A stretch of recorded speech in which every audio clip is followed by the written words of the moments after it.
Hallelujah. സർവശക്തനായ ദൈവമേ, യേശുവിന്റെ നാമത്തിൽ ഇന്നേ ദിവസം കർത്താവെ അങ്ങേ തിരുസന്നിധിയിലേക്ക് കർത്താവെ ഞങ്ങൾ കടന്നു വരുന്നു. കർത്താവെ ഇന്നേ ദിവസം കർത്താവെ ഞങ്ങൾ സന്തോഷിക്കാനും ഉല്ലസിക്കാനും യഹോവ ഞങ്ങൾക്ക് വേണ്ടിയിട്ടുള്ള ദിവസമാക്കി ഉണ്ടാക്കിയ ദിവസമാണ് കർത്താവ്. ഇന്ന് ഞങ്ങൾ ചെയ്യുന്ന സകല പ്രവൃത്തികളിലും ദൈവത്തിൻ്റെ കരം ഞങ്ങളോട് കൂടിയിരിക്കുമാറാകട്ടെ എന്ന് ഞങ്ങൾ പ്രാർത്ഥിക്കുന്നു.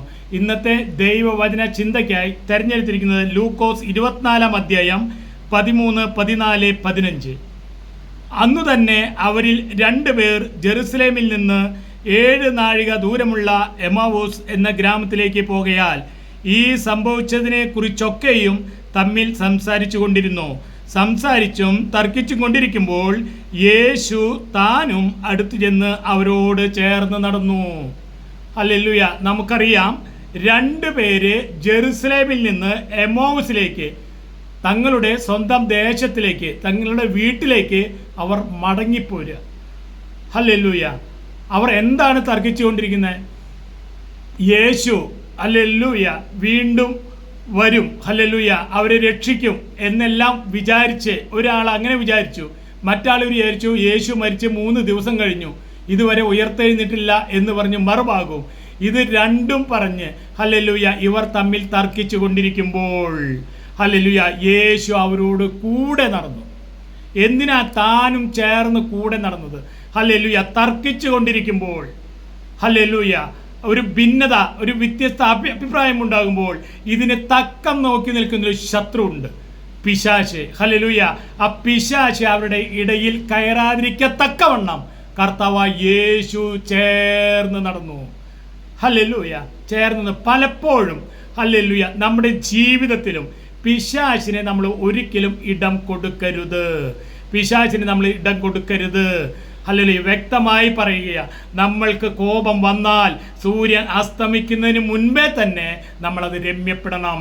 ഹല്ലേലൂയ പിശാചിന് ഇടം കൊടുക്കരുത്. ഇവിടെ പറയുന്നു അന്ന് തന്നെ അവരിൽ 2 പേർ. ആരാണ് ഈ 2 പേർ?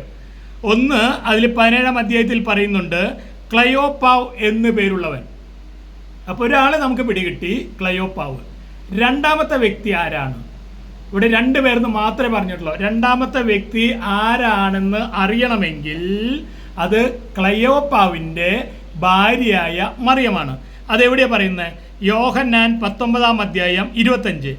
യേശുവിൻ്റെ ക്രൂശിനരികെ അവൻ്റെ അമ്മയും അമ്മയുടെ സഹോദരിയും ക്ലയോപ്പാവിൻ്റെ ഭാര്യ മറിയയും മഗ്ദലക്കാരത്തി മറിയവും നിന്നിരുന്നു. അപ്പോൾ ക്ലയോപ്പാവിൻ്റെ ഭാര്യ മറിയം, അതായത് യേശുവിൻ്റെ അമ്മയായ മറിയത്തിൻ്റെ സഹോദരിയും ക്ലയോപ്പാവിൻ്റെ ഭാര്യയായ മറിയവും. അപ്പോൾ ആരാണ് 2 പേർ? അവിടെ 2 പേർ ക്ലയോപ്പാവും തൻ്റെ ഭാര്യയുമായ മറിയവുമാണ്. പിന്നെ അതെവിടെയാണ് വ്യക്തമാക്കുന്നത്? ഇവിടെ നമുക്ക് കാണാൻ സാധിക്കും 24, 28. അവർ പോകുന്ന ഗ്രാമത്തോട് അടുത്തപ്പോൾ അവൻ യേശു മുമ്പോട്ട് പോകുന്ന ഭാവം കാണിച്ചു. അവരോ ഞങ്ങളോട് പാർക്കുക, നേരം വൈകി അസ്തമിക്കാറായല്ലോ എന്ന് പറഞ്ഞ് അവനെ നിർബന്ധിച്ചു. അവൻ അവരോട് കൂടെ പാർപ്പാൻ ചെന്നു. ഹല്ലേലൂയ. ക്ലയോപ്പാവിൻ്റെ കൂടെ തൻ്റെ ഭാര്യയായ മറിയമല്ല വേറൊരു വ്യക്തിയാണെങ്കിൽ യേശുവിനെ ഭവനത്തിലേക്ക് ക്ഷണിക്കാൻ അവർക്ക് പറ്റില്ല. ഭാര്യയും ഭർത്താവുമായതുകൊണ്ട് അവർ ധൈര്യമായി ഞങ്ങളുടെ വീട്ടിലേക്ക് വരിക എന്ന് പറഞ്ഞ് അവരെ വിളിച്ചു. അപ്പോൾ ആരാണ് 2 പേർ? ഒന്ന് ക്ലയോപ്പാവും ക്ലയോപ്പാവിൻ്റെ ഭാര്യയായ മറിയവുമാണത്. ഹല്ലേലൂയ. യേശു അവിടെ പറയുന്നുണ്ട്, യേശുവിനെ കുറിച്ച് അവർക്ക് ആ വഴിയിൽ വെച്ച് പറഞ്ഞു കൊടുക്കുക. അതായത് മോശ മുതൽ തുടങ്ങി സകല പ്രവാചകന്മാരിലും എല്ലാ തിരുവെഴുത്തുകളിലും യേശുവിനെ കുറിച്ചുള്ളത് അവർക്ക് വ്യാഖ്യാനിച്ചു കൊടുത്തു. ഹല്ലേലൂയ. അവർ യേശുവിനെ കുറിച്ച് കേട്ടപ്പോൾ എന്തുണ്ടായി? ആ തിരുവെഴുത്തുകളെ തെളിയിക്കുമ്പോൾ നമ്മുടെ ഉള്ളം, ഹൃദയം നമ്മളിൽ കത്തിക്കൊണ്ടിരുന്നില്ലേ? ഹല്ലേലൂയ. വചനം കേൾക്കുമ്പോൾ ഹൃദയം ഹല്ലേലൂയ ഉള്ളിൽ നിന്ന് കത്തിക്കൊണ്ടിരുന്നാൽ അവന് വിടുതല. ഹല്ലേലൂയ. വചനം കേൾക്കുമ്പോൾ ഉള്ളിൽ ഒരു കത്തലുണ്ടായാൽ ആ വ്യക്തിക്ക് അന്ന് വിടുതല. കാരണം എന്താ? ജീവനും ചൈതന്യമുള്ളതാ വചനം. ഇരുവായ്ത്തലുള്ള ഏത് വാളിനേക്കാൾ മൂർച്ചയേറിയതാ വചനം. എല്ലാത്തിനെയും, പ്രാണനെയും ആത്മാവിനെയും സത്യവഞ്ചങ്ങളെയും വേർപ്പെടുത്തുന്ന വിധം തുളച്ചു കയറുന്നതാ വചനം. ഹല്ലേലൂയ. ആ വചനം കേൾക്കുമ്പോൾ ഉള്ളിലൊരു കത്തലുണ്ടെങ്കിൽ ഹല്ലേലൂയ, ഞാൻ ഉറപ്പോടെ പറയാം, ഹല്ലേലൂയ, അവൻ്റെ വിടുതലിൻ്റെ ആരംഭമാണ്.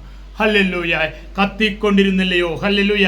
വചനം കേൾക്കുമ്പോൾ ഇതുപോലെ ഹല്ലേലൂയ ഒരു കത്തൽ നമുക്കും ഉണ്ടാകണം. ഹല്ലേലൂയ. ഇതിൽ നിന്ന് നമുക്ക് മനസ്സിലാക്കുന്നത്, യേശു ഉയർത്തെഴുന്നേറ്റ് ആദ്യം പോയത് പിന്മാറ്റത്തിൽ പോയ ഈ 2 വ്യക്തികളുടെ കൂടെയാണ്. അങ്ങനെയെങ്കിൽ ഹല്ലേലൂയ ആദ്യം വിശ്വാസത്തിലേക്ക് വന്നു, പിന്നെ ആരെങ്കിലും ഹല്ലേലൂയ പിന്മാറ്റത്തിലേക്ക് പോയിട്ടുണ്ടെങ്കിൽ കർത്താവിൻ്റെ പദ്ധതി ഹല്ലേലൂയ അവനെ എത്ര ദൂരമായാലും ഹല്ലേലൂയ അവൻ്റെ കൂടെ ചേർന്ന് നടന്ന് അവനെ തിരികെ കൊണ്ടുവരുന്നൊരു കർത്താവാണ് നമുക്കുള്ളത്. ഹല്ലേലൂയ. കർത്താവെ, ഈ ദൈവ വചനത്താൽ കർത്താവെ നമ്മുടെ ഉള്ളം കർത്താവ് ഒരു കത്തലുണ്ടാകട്ടെ എന്ന് ഞാൻ പ്രാർത്ഥിക്കുന്നു. എല്ലാ മഹത്വം സ്വർഗ്ഗപിതാവേ അങ്ങേക്ക് ഇരുന്നു, യേശുവിൻ്റെ നാമത്തിൽ തന്നെ. ആമേൻ.